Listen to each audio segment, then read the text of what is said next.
नैना का विवाह जमींदार परिवार में हुआ था। उसकी ससुराल वाले अपने कस्बे में जाने माने प्रतिष्ठित लोग थे। नैना के ससुर नैना के पापा के स्कूल के समय के दोस्त थे। नैना के पिता अपनी पढ़ाई पूरी करने के बाद विदेश चले गए थे। वहां कुछ दिन रहने के बाद उन्हें अपने देश और गांव की यादें सताने लगी।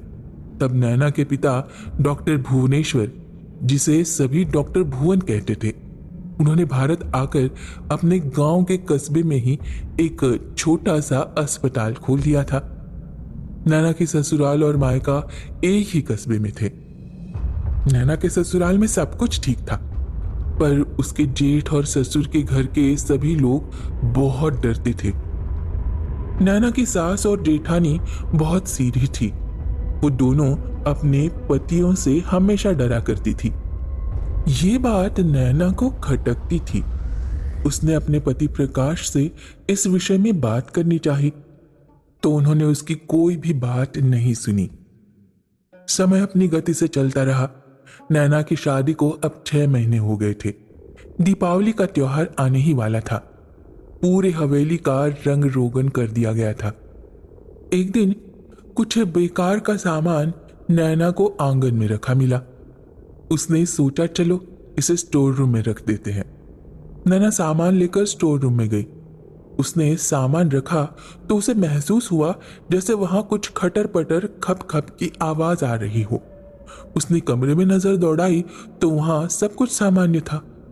नैना जैसे जाने के लिए बढ़ी, फिर आवाज आई। उसने मुड़कर देखा तो कानों में एक लकड़ी के बड़े से संदूक से आवाज आ रही थी। नैना ने सोचा लकड़ी का बॉक्स है, चूहे ने काटकर उसे अपना घर बना लिया होगा। ऐसा सोचकर वो संदूक के पास गई। उसमें ताला लगा देखकर उसने ताला पकड़कर हिला दिया। ताला खुलकर नैना के हाथों में आ गया।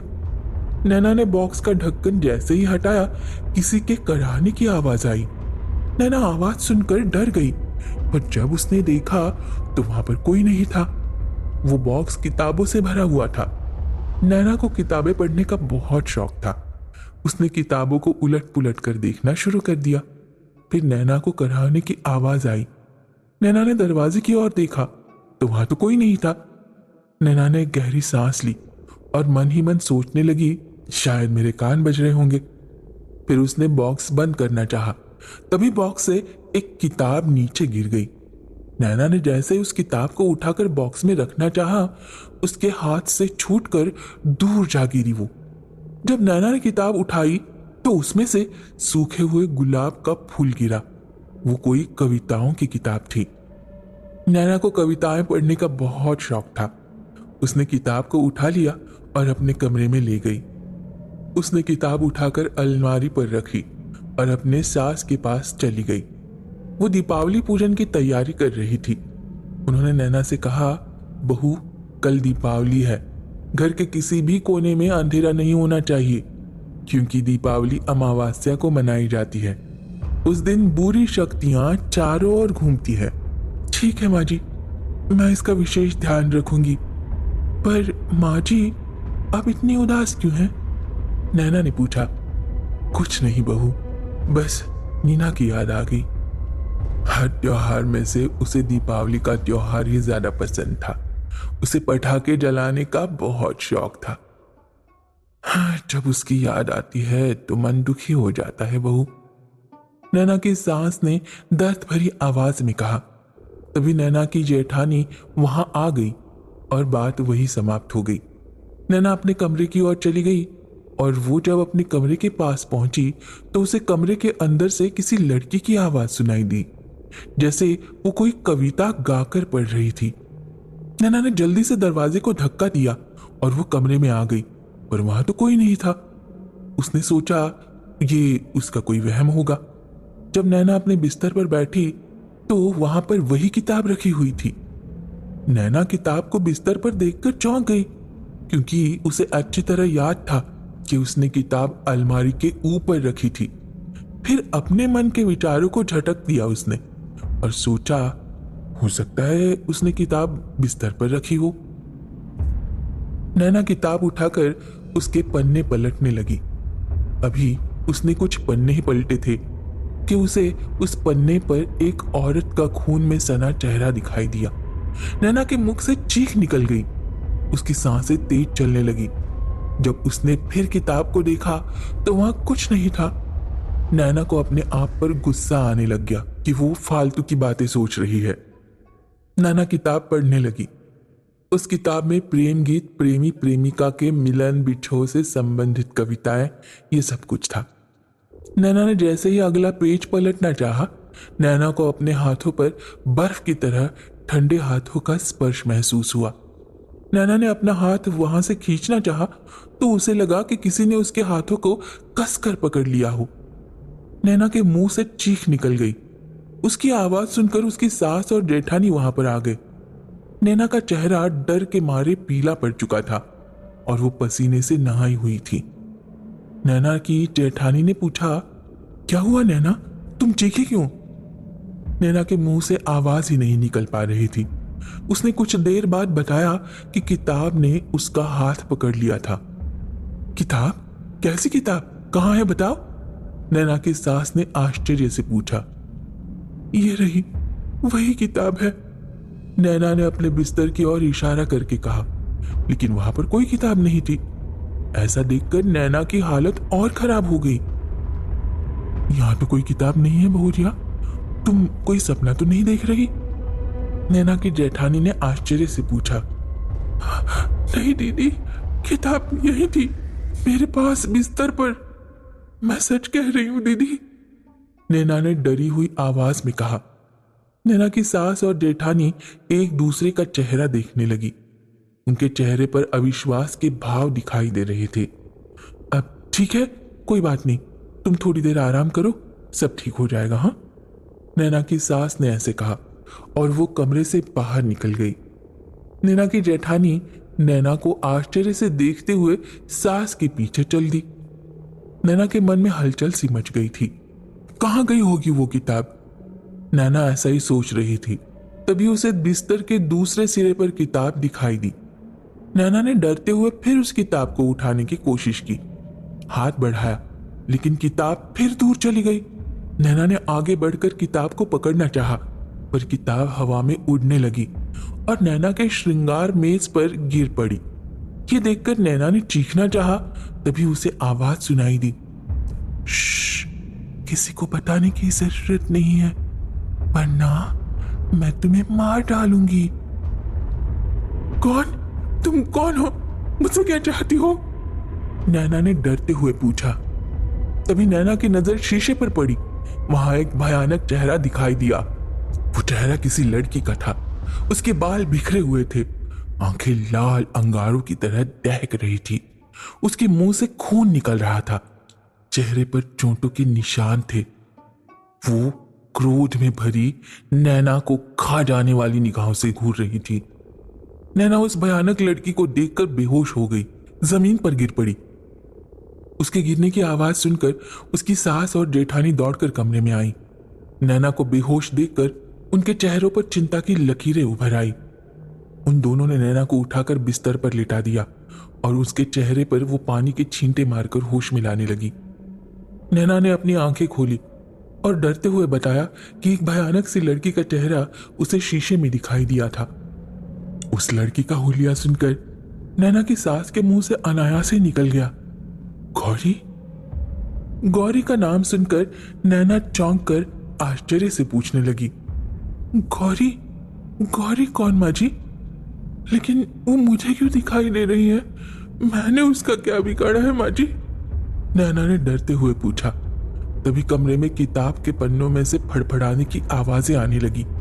सभी ने उस आवाज की दिशा में देखा तो वो किताब हवा में टंगी हुई थी और उसके पन्ने अपने आप फड़फड़ा रहे थे। देखा माँ जी, मैं ना कहती थी यहाँ एक किताब थी, तो आपने कहा कि मैंने कोई सपना देखा होगा। अब तो आपने देखा ना, अब तो आपको विश्वास हो गया होगा ना? नैना ने डरी हुई आवाज में कहा। अरे, ये किताब आई कहां से तुम्हारे पास? तुम अपने मायके से लेकर आई हो क्या? नैना की सास ने आश्चर्य से पूछा। नहीं माँ जी, मैंने तो इसे स्टोर रूम में रखे बॉक्स से निकाला था, नैना ने जल्दी से जवाब दिया। स्टोर रूम वाला बॉक्स? तुम्हें तुम्हें वो बॉक्स खोलने की क्या जरूरत थी? मेरी ही गलती है जो मैंने उस बॉक्स की चीजों को घर में रखा। मुझे उसमें आग लगा देनी चाहिए थी। नैना की सास ने गुस्से में नैना से कहा। तभी अचानक वो किताब उड़ती हुई नैना की जेठानी के पास आ गई और उसमें से एक हाथ निकलकर नैना की जेठानी का गला पकड़ने लगा। नैना की जेठानी दर्द से छटपटाने लगी। नैना डर कर कांपने लगी। नैना की सास अपनी बड़ी बहू को छुड़ाने का प्रयास करने लगी। उस हाथ ने नैना की सांस को धक्का दे दिया। तभी उसने नैना की जेठानी को छोड़ दिया। नैना की जेठानी जमीन पर गिर गई। वो किताब फिर हवा में उड़ने लगी। कौन हो तुम और क्या चाहती हो? और इस किताब में कैसे आई? हमने तुम्हारा क्या बिगाड़ा है जो हमें परेशान कर रही हो? नैना की सास ने पूछा। मुझे देखना चाहती हो तो लो देखो। उस किताब से आवाज आई और उसमें से एक भयानक विकृत चेहरे वाली लड़की बाहर आ गई। उसके लंबे बाल बिखरे हुए थे, मुंह से खून टपक रहा था और आंखों से आग निकल रही थी और आंखों को देखकर ऐसे लग रहा था कि उनमें से खून टपक रहा हो। पहचाना मुझे? हाँ ठाकुराइन रत्ना, हाँ या अपना परिचय दूं? उस भयानक लड़की ने गुस्से में दांत पीसते हुए कहा। देखो, अब मैं इस किताब से बाहर निकल आई हूं और अब तुम लोगों को ऐसा दंड दूंगी कि तुम लोग की रूह कांप जाएगी। ठाकुराइन रत्ना देवी, उस भयानक चेहरे वाली लड़की ने कहा। हमें माफ कर दो गौरी, हमें माफ कर दो। वो ठाकुर साहब से गलती हो गई। ठाकुराइन रत्ना ने प्यार जताने की कोशिश करते हुए कहा। क्यों क्यों माफ कर दूं? तुम लोगों ने किया था मुझे माफ? हाँ, मेरी तो कोई गलती भी नहीं थी। मैं प्रकाश से प्यार करती थी। मैं गरीब परिवार से थी, इसलिए आपको बहू के रूप में मैं स्वीकार नहीं थी। इसलिए आप लोगों ने मुझे मौत के घाट उतार दिया। हाँ, उस गौरी नामक की भयानक आत्मा ने गुस्से में कहा। उसी समय बाहर कोई आहट हुई। वो किताब वहां से गायब हो गई। तभी प्रकाश ने कमरे में प्रवेश किया। वहां एक साथ सभी को देखकर चौंक कर पूछा, आप लोग सब एक साथ यहाँ? कोई विशेष बात है क्या? सभी एक दूसरे का चेहरा देखने लगी। रत्ना ने आंखों से नैना को चुप रहने का इशारा किया। कुछ नहीं बेटा, नैना की तबीयत कुछ खराब हो गई थी, इसलिए हम दोनों उससे देखने यहाँ आए हैं। ठाकुराइन रत्ना ने बात को टालते हुए कहा और ठाकुराइन अपनी बड़ी बहू के साथ कमरे से बाहर निकल गई। प्रकाश अपनी मां को आश्चर्य के साथ जाते हुए देख रहा था। जब प्रकाश की नजर नैना पर पड़ी, उसने नैना के चेहरे पर भय देख लिया। नैना, तुम डरी हुई क्यों लग रही हो? क्या बात है, मुझे बताओ, प्रकाश ने पूछा। नैना अंदर से बहुत डरी हुई थी। उसके मन में भय व्याप्त हो चुका था। कहीं उसने प्रकाश को बता दिया तो वो श्रापित किताब फिर ना आ जाए, इसलिए उसने कहा, नहीं कुछ नहीं, वो मेरा पैर लड़खड़ा गया और मैं गिर गई थी। मुझे लगा मेरे पाँव में मोच आ गई है, तो ये सोचकर मैं डर गई कि कहीं फ्रैक्चर न हो जाए। यही सोचकर डर गई हूँ। नैना ने बात बदल दी। रात में फिर सभी सो रहे थे। तभी नैना को अपने ससुर की चीखें सुनाई दी। छोड़ो छोड़ो, मुझे छोड़ दो, दूर हटो, मुझसे दूर हटो। ये आवाजें सुनकर नैना भय से कांपने लगी। उसने अपने पति को जगाया। क्या हुआ, क्यों जगाया मुझे? प्रकाश ने नींद से उठकर पूछा। पिताजी की चीखें सुनाई दे रही है, देखो ना, नैना ने प्रकाश से कहा। प्रकाश कमरे से बाहर निकल गया।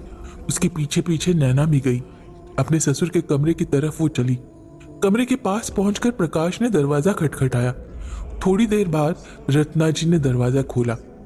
सामने प्रकाश को देखकर वो चौंक कर पूछने लगी, क्या हुआ प्रकाश, इतनी रात में यहाँ क्या कर रहे हो? माँ, पिताजी तो ठीक है ना? नैना कह रही थी उसने उनके चीखने की आवाज सुनी। प्रकाश ने अपनी माँ से कहा। अरे वो तो सो रहे हैं, नैना को कोई गलतफहमी हो गई होगी, जाओ तुम सो जाओ। ठाकुराइन ने जल्दी से ऐसे कहा और दरवाजा बंद करने लगी। तभी उन्हें एक जोरदार धक्का लगा और वही किताब बाहर निकलकर फर्श पर गिर पड़ी। किताब को गिरते हुए प्रकाश ने नहीं देखा। उसकी नजर जब किताब पर पड़ी तो उसने उसे उठा लिया। अरे, ये तो मेरी किताब है, मैं इसे कब से ढूंढ रहा था। ये मुझे अपनी किताबों में मिल ही नहीं रही थी, यहाँ कैसे आकर पड़ गई। प्रकाश ने उस किताब को फिर उठा लिया और प्यार से वो सहलाने लगा। वो क्या है ना बेटा, आज सफाई हो रही थी ना, तो वहीं कहीं नौकरों को मिल गई होगी और यहाँ ले जाते समय रास्ते में गिर पड़ी होगी। ठाकुराइन ने जल्दी से बात बदलते हुए कहा। प्रकाश उस किताब को लेकर अपने कमरे की ओर जाने ही लगा। नैना का चेहरा फिर भय से पीला पड़ गया। प्रकाश उस किताब को लेकर अपने कमरे में पहुंच गया। उसने नैना से कहा, तुम सो जाओ, मैं कुछ देर ही किताब पढ़ूंगा। प्रकाश ने टेबल लैंप जलाया और वो किताब पढ़ने लगा। तभी वो किताब उसके हाथ से फिसलकर फिर से गिर गई। प्रकाश उस किताब को उठाने के लिए झुका, तब वो किताब आगे बढ़ गई। प्रकाश उसे लेने आगे बढ़ा, किताब और दूर चली गई। प्रकाश आश्चर्य से उस किताब को देखने लगा, उसे पकड़ने की कोशिश करने लगा और फिर उसके पीछे पीछे भागने लगा। तभी प्रकाश को हंसी के साथ आवाज सुनाई दी। प्रकाश, तुम आज भी मुझे नहीं पकड़ पाओगे। गौरी, तुम कहाँ हो गौरी? तुम्हारी आवाज कहां से आ रही है गौरी? प्रकाश ने आश्चर्य से पूछा। तुम्हारे सामने ही तो हूं, गौरी की आवाज सुनाई दी। मेरे सामने? पर मुझे दिखाई क्यों नहीं दे रही हो तुम? लेकिन तुम तो मर गई थी ना? प्रकाश ने पूछा। हाँ, मैं इस नश्वर शरीर का त्याग कर चुकी थी, पर मेरी आत्मा आज भी तुम्हारी किताब में कैद है, क्योंकि इसी किताब पर सिर रखकर मैंने अपनी अंतिम सांस ली थी। किताब से दर्द भरी आवाज सुनाई दी। प्रकाश ने किताब को पकड़ना चाहा, पर किताब को वो पकड़ नहीं पा रहा था।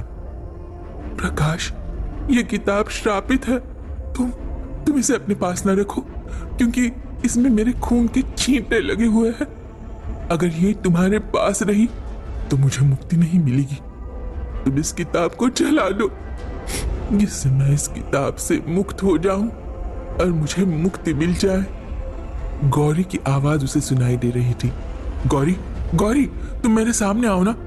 मुझे बताओ कि तुमने मुझे धोखा क्यों दिया? मेरे प्यार में क्या कमी रह गई थी जो तुमने नीना के मंगेतर के साथ संबंध बना लिए?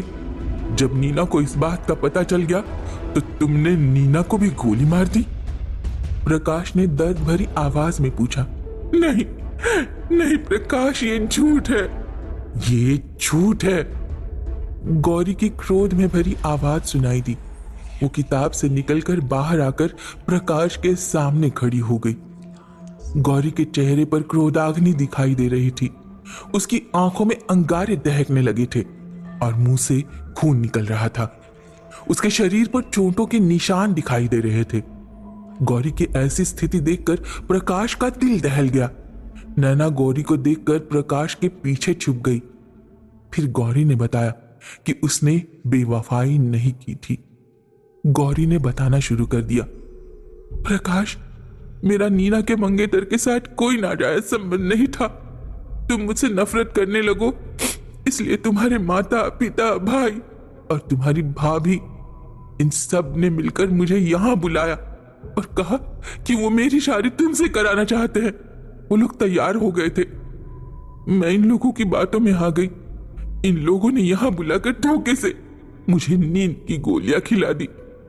उसके बाद इन लोगों ने मुझे गोली मार दी। उस समय मैं तुम्हारी यही किताब पढ़ रही थी। मेरा शरीर तो नष्ट हो गया प्रकाश, पर मेरी आत्मा इसी किताब में कैद होकर रह गई। नीना ने तुम्हारे भाई को मुझे गोली मारते हुए देख लिया था।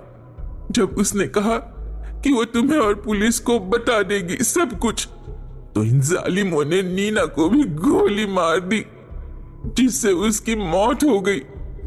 और इन लोगों ने सभी को झूठी कहानी सुनाई कि हम लोगों ने ईर्ष्या में एक दूसरे को गोली मारी है। गौरी ने अपनी दर्द भरी दास्तां सुनाई।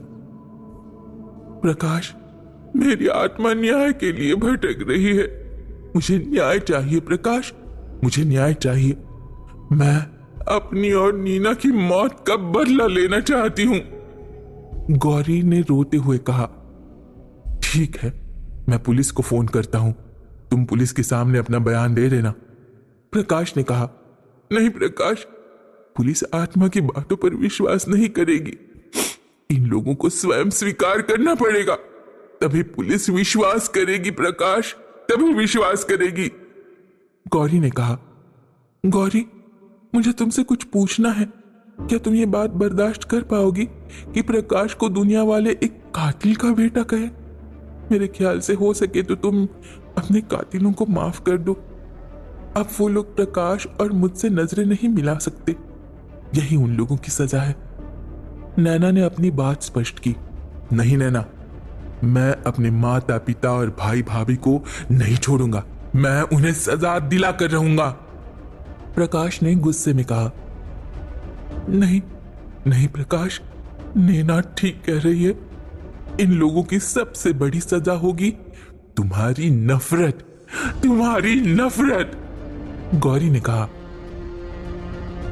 प्रकाश, अब मैं चलती हूं, तुम इस किताब को जला देना जिससे मुझे मुक्ति मिल जाए।